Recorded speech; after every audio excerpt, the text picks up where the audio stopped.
Welcome back to another Minecraft video, and in this one I'll be taking a look at the top 5 shaders for Minecraft Bedrock Edition, and all of these will be compatible with Windows 10 and MCPE. So without further ado, let's take a look at some of these shaders.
Alright, so hopefully you guys did enjoy that montage at the beginning there. Let me know what you thought about it down in the comment section. I want to try some new things, and I think that worked really well. At least I thought it came out really well. Let me know what you guys thought in the comments section. But now we're going to look at all of the shaders in some more detail, and we're going to talk about the nitty-gritties, the optimization for each shader, and what each shader does. So without further ado, let's get straight into today's video. Alright, so coming in at number 5, we have got the rebuilt shader, and may I just say that the only reason why it is so low on this list is because of how much better the other shaders are, but this is the one size fits all. I personally use this all the time, so it's always inside of my resource folder because it makes the game look so good. I honestly would go as far to say that Minecraft should just include this straight up. What it does is it makes the torchlight look so much better, and caving is so immersive. The grass blocks when you're on a super flat world are so much brighter, and I use it all the time just because of how much better it makes the game look. And you guys probably can't even tell because that's how vanilla it looks, but when it's put side by side you can definitely tell, and I don't know anyone who would choose normal Minecraft over this. It looks so much better, and it also has nice reflections on your player skin for when you look up in the sun, and overall just a super awesome pack, and that's why it gets the number 5 spot. So we're gonna move on to number 4, but I highly recommend this rebuilt shader, and it also is compatible with most of the other shaders in this pack, so I would also include this and download the other ones in the future. But this one is amazing. Just remember that if you guys are ever looking for a one size fits all, I recommend the rebuilt shader. Alright, coming in at number 4, we've got Fishy's wonderful shader, and some of you guys are going to be really mad that this is on the list at all, and others are going to be mad that it's so low on the list because it is a very controversial shader. As you can see on screen, some people really like it and some people really dislike it.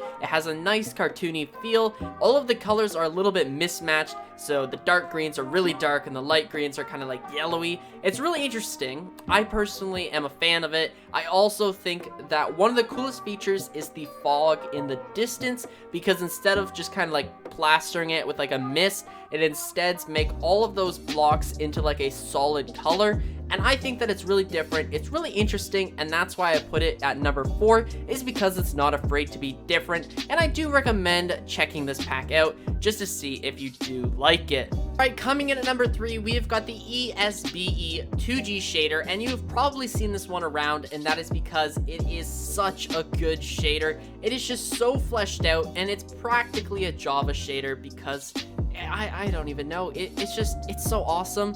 They've got realistic clouds, realistic sun, realistic shadows, realistic water, so there's wavy bits on the water on the top, and when you're in the water, this is probably the coolest part, there's giant light beams that shine. It's just beautiful. You should download it.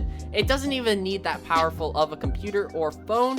It just, I don't know why you aren't using this. It's honestly, it's just good. There's no way around it. And one thing is that if you want this shader to look amazing, then they recommend a brightness of 50, because that way some of the tone mapping is good. And I'm pretty sure tone mapping is just the way lighting is dealt with. But yeah, test this out. It's honestly, it's awesome. There's no way around it. Alright, coming in at number 2, we've got the Piyo shader vanilla version, and this is a very different shader because instead of focusing on waving leaves or waving water, lighting, or any of that stuff, it has a lens flare and a player shadow. I think that that's really cool, and it's just, it makes the game feel so much different, well, only adding a very little, if you know what I mean, right? So just download this, figure out if you like it or not. It's very interesting to play with for the first time, but after a while, it actually gets really cool, and I think you guys will really like this one. Alright, and the number 1 best shader for Bedrock Edition on Windows 10 and MCPE is the Enchanted HSPE V2.5 shader. It's a long name, link will be in the description, but this is definitely the best shader that you can get for Bedrock Edition. There are 3 settings: default, experimental, and smooth. So you can use the smooth version if you have a older phone or a bad PC, then you can use that version. But I recommend the experimental version if you have anything other than a potato, because this is undoubtedly the best shader. There is unique sunbeams, glowing ores, a wet effect, reflections, that's the cool galaxy end sky that you see that I've played already, and ground fog, and it's just honestly, it's amazing. The reflections, the lighting, the end is the best bit, right? That galaxy that you saw, it's just insane. This is undoubtedly the best one. It's not even up for debate. This is the number 1, and I'm just handing over the crown to it because it's just that good. But again, you will need some form of computer to run this thing. But there you have it. Those are the top 5 shaders for Minecraft Bedrock Edition. So if you guys did enjoy this video, again, a sub to the channel would be amazing. 2K by Christmas is what we are going for. But if you did enjoy this, then be sure to leave a like and comment down below which one you guys will be using. My name is 1UpMC, and I'll catch you guys in the next one.